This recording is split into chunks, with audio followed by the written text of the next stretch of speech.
What is up, Rad Potential YouTube? I'm Mr. Rad, and I got my buddy Matt here, and we're gonna compare a bone stock Mazda RX-8 to Buzz, the Turbo RX-8 at 7 or 8 pounds of boost. So I have a draggy, and we're actually gonna go do a little 1/8 mile 0 to 60 pull towards the end of the video, so stay tuned to check that out. But for now, let's look at the engine bays of these two cars and kind of run through really just what we're changing when we're going to a turbo setup, and then also Matt's gonna ride along so he can experience the Turbo RX-8 in its new quiet, non-hood exit craziness, because they sound relatively the same right now, which is pretty cool. Yes, much closer than it did. So, Buzz on the right, this is a rebuilt Renesis engine. It does have aftermarket Apex seals in it, but it is a stock engine. All of the intake valves have been disabled, and it is tuned on a stock ECU. So this is Versatuner flash tuning. We still have a mass airflow sensor. This is stock injectors, stock fuel pump.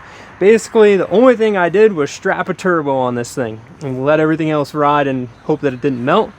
So recently, we also added and changed the whole hood exit, which used to go through the hood right there. And now we have a 3-inch down pipe to a 2.5-inch mid pipe to the Bumper Melter 9000, which has been changed to not melt bumpers anymore, but it's an exotic speed catback. And this does not have a catalytic converter. So would it pass emissions if you ran a catalytic converter with this setup? Technically yes, but RX-8s are inherently hard to get past emissions anyways. So, you know, high flow, all the cats. But as far as the layout of this, top mount turbo, small front mount intercooler. Disregard how sketchy my MAF pipe is. We're going to improve this later. But here's the mass airflow sensor, which makes tuning a Turbo RX-8 with a stock ECU a little tricky. And then Amazon special intercooler pipes. All in all, as far as the total budget for this car, there's about $3,000 in this car total. I did get the car for a super good deal, so just assume to do this, you're going to spend about $3,000 on top of buying an RX-8, just because, you know, lucked into the friends discount on my RX-8. So take a good look at this. It is literally a stock RX-8 other than the turbo. Now over here, this is Matt's. It's a 2005. 2005. It is a Shinka. It does have a rebuilt engine, and they did do this beautiful paint job on here. This is black cherry mica, the second best RX-8 paint color in my opinion, Nordic green. But this is a bone stock car, so I think stock manifold, high flow cat. It does have the HKS exhaust, right, that I let you borrow. Yes. And other than that, stock tune, stock airbox, stock battery. But you can tell just seeing all of the congestion in here. If you've seen some of my other videos where I was taking my green RX-8 to the track in the stock, you know, Renesis configuration, where we removed the airbox for a cold air intake, we moved the battery to the back just because there's a lot of restriction here with all the airflow coming through. But this is, aside from the Renesis plastic cover that would go right here and really just make the engine bay look like plastic, what a stock RX-8 looks like.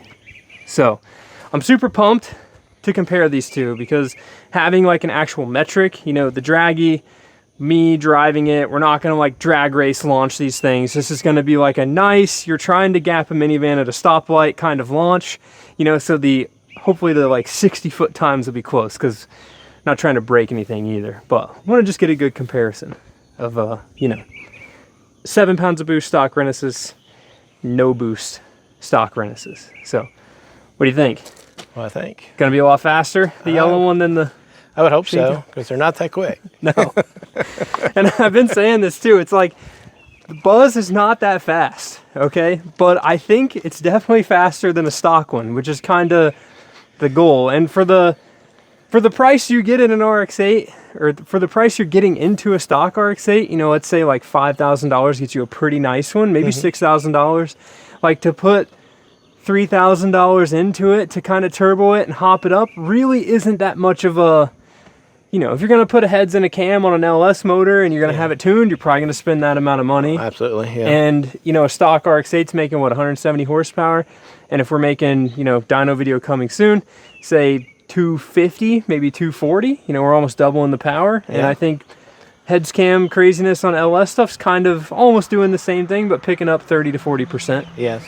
Would say like that, about fair. Yeah. So it's respectable, you know, for its power increase. But these cars are awesome cars, and I'm excited to go drive these things. So I think back to back we'll really be able to tell. Yeah.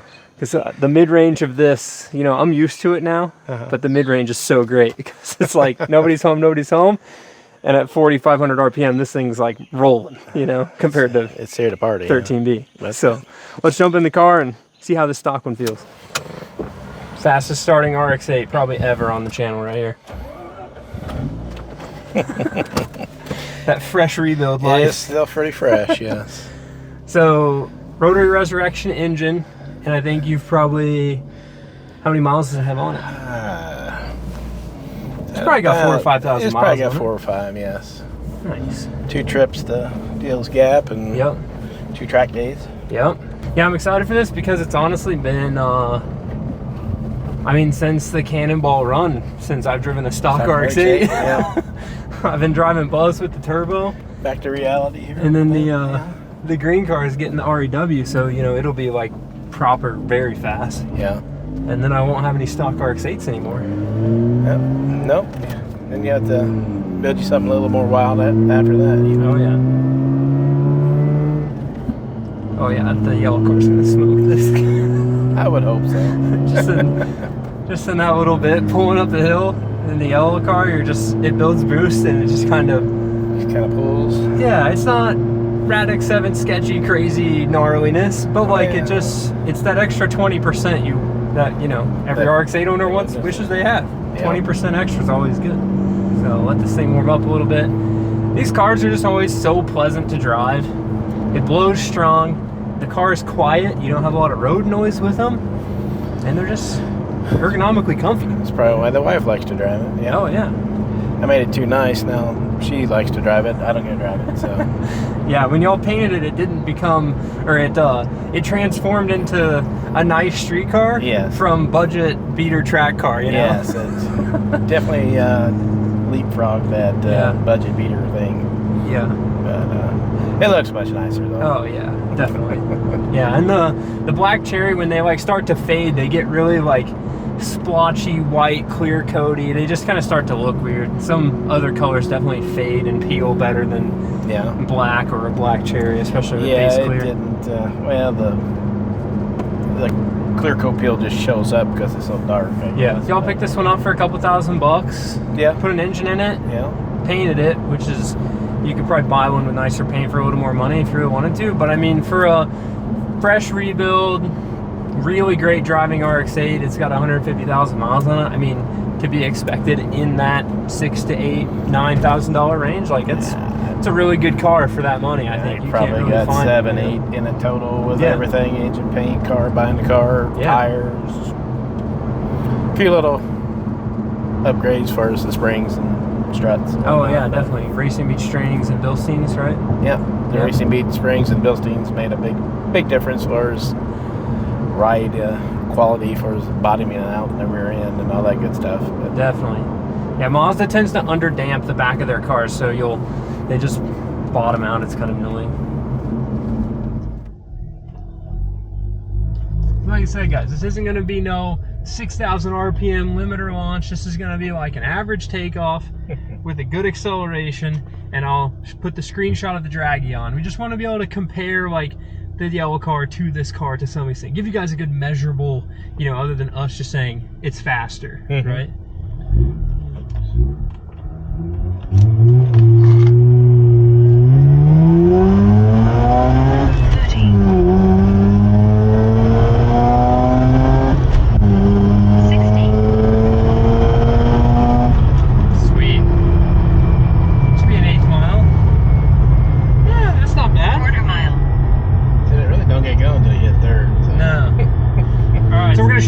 After we go drive the yellow car, but comment below how much faster you think the yellow one's going to be.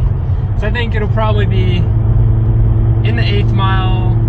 I bet it's like at least a half a second or a full second faster in the 8th mile. You'll be able to feel that. Oh yeah, definitely. I feel like it's just gonna, especially having been driving it the past couple weeks, like this one definitely pulls. Because I don't rev the yellow car to 9,500, 9,000, I kind of just shift at $7,000 because it starts to break up a little bit. My tune's not perfect past that much, but you really don't need it. and it's definitely pulling a lot harder through that mid-range. But the stock car is just so satisfying to drive, right? Like shifting gears, you're in the power, you know, you're really wheeling it until you see how your speed, you know, isn't going that fast. But if you put it in kilometers per hour, it's really, that feels like a Corvette then. It's just been a while since I've been in this thing. It gives good pops when you're shifting it. Pro gears. That's the perks of the high flow cat. Yeah. Little pops, and if you're lucky, got a camera on the back, get a little double barrel flame out the back of it too. Could be, I don't know. I'm not back there typically. Yeah. That was always the comment I got with the green car is it always spit pretty good little backfires at the racetrack, which is cool. There wasn't too many people behind me at the racetrack though, so. Oh yeah. I was usually the one in the back. You're lucky. I even detailed the interior. Yeah. My $300 RX8. This thing looks good. Looks as good as mine.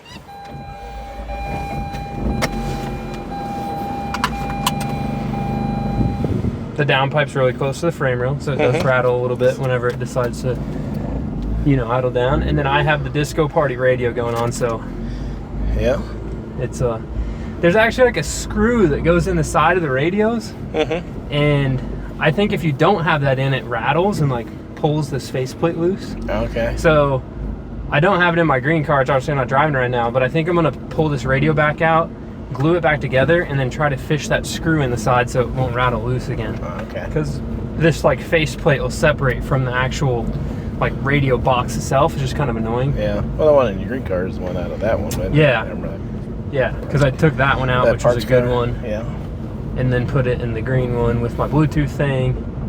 Because the whatchamacjangle, the aftermarket stereo thing, the heat didn't work, right? Yeah, because the Cannonball Rummy didn't have heat. Yeah. Yeah, that's what it was. It honestly sounds about the same in this one as it does in here. Yeah. And then you get the whistle. Terrible noises. If I roll the window down,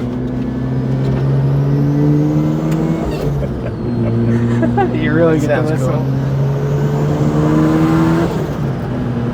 That puts smiles on your face. Oh yeah.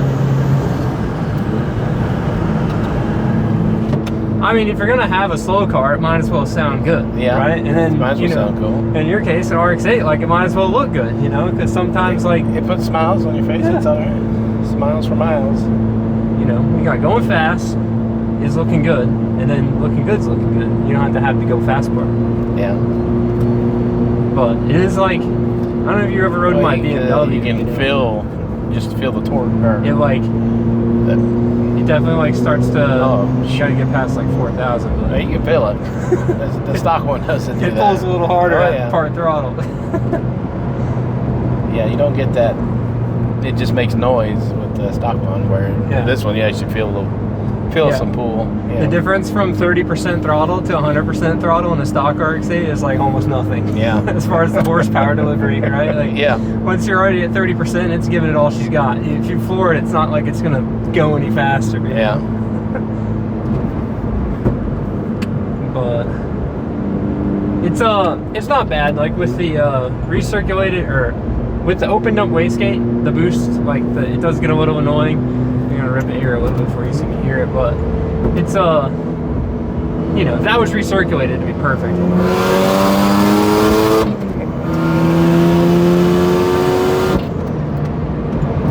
So definitely a little faster than the stock one, but it's not like you really feel the big difference like when down low, because it's probably only making like 230 or 240 horsepower, and the car still weighs 3,200 pounds. I mean, it's not a light car by any means, you know, RX8 in comparison. It's still a modern car, you know, like the first gen RX-7, second gen, just any of the RX-7s are still all 90s cars, so they're very not as safe, you know, no airbags in them, or I guess they would have 2 airbags versus like this thing's got airbags everywhere, you know, and very structural.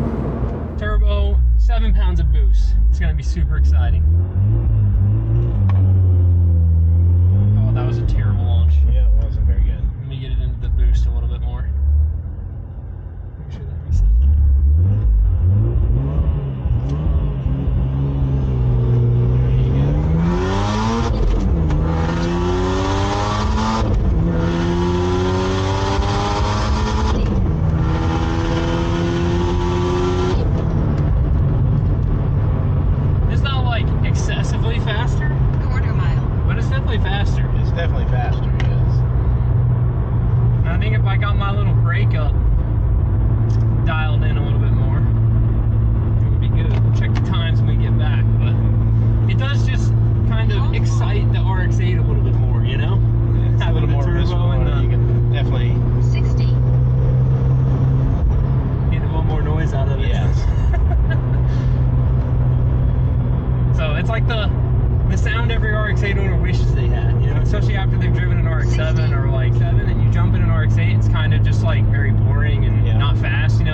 stock like twins FD RX7 would like smoke one of these things as far as straight line speed. But you know, these cars, like this video, we're not taking this thing to the Dragon in this video to know how well it drives. Like, we both know how well these cars drive, so it's more like, let's just feel the power delivery a little bit. And honestly, it's just, I don't know if it's necessarily, I mean, I think it's worth the money to turbo your RX8. Everyone's gonna say it's gonna be unreliable, but I think like with a good tune and, you know, to me it's not a track turbo setup, right? Like, this is like a street car turbo setup. I think if you're gonna build a turbo RX8 to be a track car, you got to do a lot more than what I did as far as heat management, and maybe a bottom mount would probably be better. But for a street car, like, you know,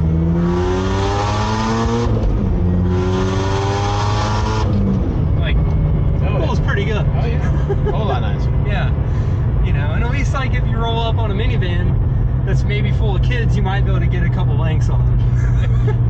You might have a chance. Yeah, with the turbo, you know. Yeah.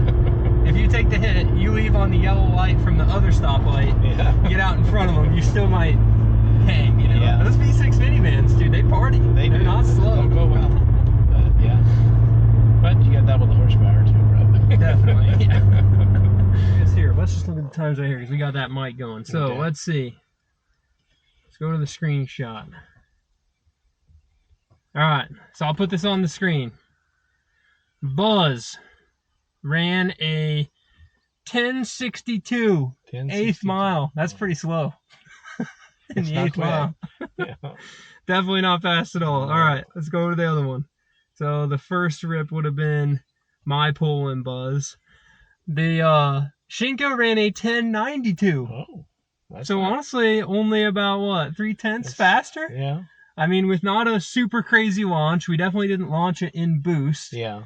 And I mean, for having both of us in the car, plus just the average takeoff at a stop sign, I wouldn't say it's that excessively faster. I think like the RX8's definitely geared for that high RPM, like I think like more wide power band than what I was revving the turbo to, because it was kind of falling out of boost and whatever. But it's a lot closer than I thought they'd be. It definitely feels way faster. It feels faster, yes. You have more, I mean, you feel the pull as opposed to just noise. Yeah. But I'm honestly surprised by that. I think there's definitely some have been quicker, but there's definitely some tuning. My run I made earlier when it was just me was a 1038. Oh, really? My test run. So, you know, add a couple 100 pounds. What 100 pounds is worth a 1/10 of a second in a quarter mile. So it's probably worth a little bit more in the eighth. But what does Shinko do again? 1020? 1092 in the eighth mile. Yeah.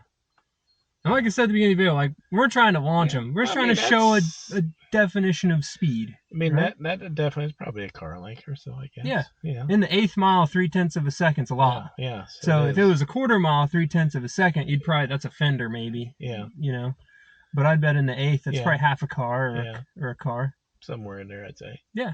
Sweet. So, yeah.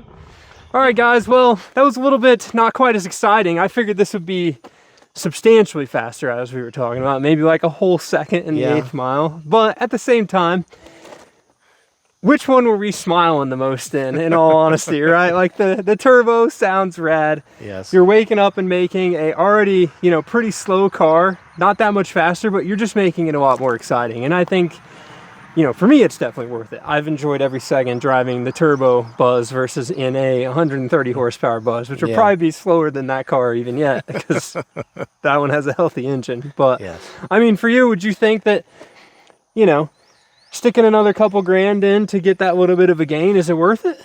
I'd say so. It definitely sounds a lot cooler. Yeah. And it's much more appeal. I don't even, if I do take my car to shows or whatever, I don't even raise the hood because stock Renaissance engine bay is not exciting to look at. So. A bunch of plastic. So it's not like an LS sitting there. And, But yeah, it definitely has much more appeal with the hood up. Definitely. And everything like that. So yeah. And that's what I was saying, like, put the turbo out where you can see it, guys. They got all these bottom mount kits and they put them way down there, and it doesn't even look like your RX8's got a turbo. Like, you want to see the jewelry. Flex that thing up. Even if it is an eBay turbo, like, you got the turbo, you know? Got something to look at. Definitely. So, well, I want to give a huge thanks to Matt for letting me bug him for a little bit this evening, and a huge thanks to you guys for watching the video. So definitely comment below, like, would you turbo your RX8? Is it worth it? Obviously, buzz isn't completely fully dialed in and tuned and perfect, but it's definitely quantifiably faster than a stock RX8, which is what I've been saying. It sounds sick. It doesn't quite look as nice as that one, but you know, could have started with a better one. And the engine bay's got some sex appeal. It shows proof of concept anyway. Yeah. Definitely room for improvement. But with that, thank you guys so much for watching. Love it if you subscribed. Keep it rad, and remember, live a life you don't need a vacation from. Nice. Very nice. It is rad to see. It's like I've always not quite been a fan of like C7 Corvettes because they have all the black and stuff on them, you know? So like if you have a white C7 Corvette, it looks totally different than if you had like a black one because all the black stuff's hidden, and on the white one there's so much contrast.